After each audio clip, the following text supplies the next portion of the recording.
ಗಾಣಸಿರಿ ಸಜ್ಜನ ಸಮಾಜದಿಂದ ವಿಶೇಷ ಪ್ರಸಾದ ವ್ಯವಸ್ಥೆ. ತಾಳಿಕೋರಿ ಪಟ್ಟಣದ ಆರಾಧ್ಯ ದೈವ ಶ್ರೀ ಖಾಸ್ಗತ ಮಹಾಶಿವಯೋಗಿಗಳ ಜಾತ್ರೋತ್ಸವದ ಕೊನೆಯ ದಿನವಾದ ಸೋಮವಾರದಂದು ಜಾತ್ರೆಗೆ ಆಗಮಿಸುವ ಭಕ್ತಾದಿಗಳಿಗೆ ಗಾಣಸಿರಿ ಸಜ್ಜನ ಸಮಾಜದ ವತಿಯಿಂದ ವಿಶೇಷ ಪ್ರಸಾದ ವ್ಯವಸ್ಥೆಯನ್ನು ಮಾಡಲಾಗಿತ್ತು. ಪ್ರಸಾದ ಸೇವೆ ಆರಂಭಿಸುವ ಮುನ್ನ ಇತ್ತೀಚೆಗೆ ನಿಧನರಾದ ಸಮಾಜದ ಕ್ರಿಯಾಶೀಲ ಸದಸ್ಯ ಪರಪ್ಪ ಸಜ್ಜನ್ ಇವರ ಆತ್ಮಕ್ಕೆ ಶಾಂತಿ ಕೋರಿ ಸಮಾಜ ಬಾಂಧವರು ಮೌನ ಆಚರಣೆ ನಡೆಸಿದರು. ನಂತರ ಪ್ರಸಾದ ಸೇವಕ್ಕೆ ಸಮಾಜದ ಅಧ್ಯಕ್ಷರು, ಉಪಾಧ್ಯಕ್ಷರು ಜೊತೆಗೂಡಿ ಸಮಾಜ ಬಾಂಧವರು ಚಾಲನೆ ನೀಡಿದರು. ಈ ಸಂದರ್ಭದಲ್ಲಿ ಸಮಾಜದ ಅಧ್ಯಕ್ಷ ಪ್ರಕಾಶ್ ಸಜ್ಜನ್ ಮಾತನಾಡಿ, ಕಳೆದ 5 ವರ್ಷಗಳಿಂದ ಅಜ್ಜನ ಜಾತ್ರೆಗೆ ಬರುವ ಸಾವಿರಾರು ಭಕ್ತಾದಿಗಳಿಗೆ ಪ್ರತಿ ವರ್ಷ ವಿಶೇಷ ಪ್ರಸಾದ ಸೇವೆಯನ್ನು ಮಾಡುತ್ತಾ ಬಂದಿದ್ದೇವೆ. ಈ ವರ್ಷ ವಿಶೇಷ ಗೋಧಿ ಹಾಲು ಹುಗ್ಗಿ ಹಾಗೂ ಪಲಾವ್ ಸಿದ್ಧಪಡಿಸಲಾಗಿದೆ. ಭಕ್ತಾದಿಗಳು ಶಾಂತ ರೀತಿಯಿಂದ ಪ್ರಸಾದ ತೆಗೆದುಕೊಂಡು ಹೋಗಬೇಕೆಂದು ಹೇಳಿದರು.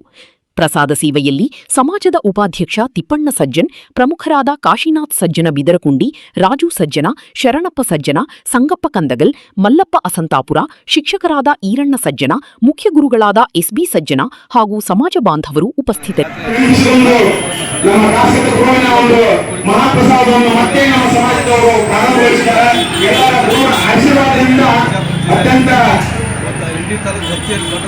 ಎಲ್ಲ ಹಿರಿಯರಿಂದ ಒಂದು ಪುಷ್ಪಾರ್ಪಣೆ ಮಾಡುವ ಮೂಲಕ ನಮ್ಮ ಮಾವನವರಿಗೆ ಚಿರಶಾಂತಿಯನ್ನು ನೀಡಲೆಂದು ಆ ಕಾಸತ್ತನನ್ನು ಬೇಡಿಕೊಳ್ಳುತ್ತೇನೆ.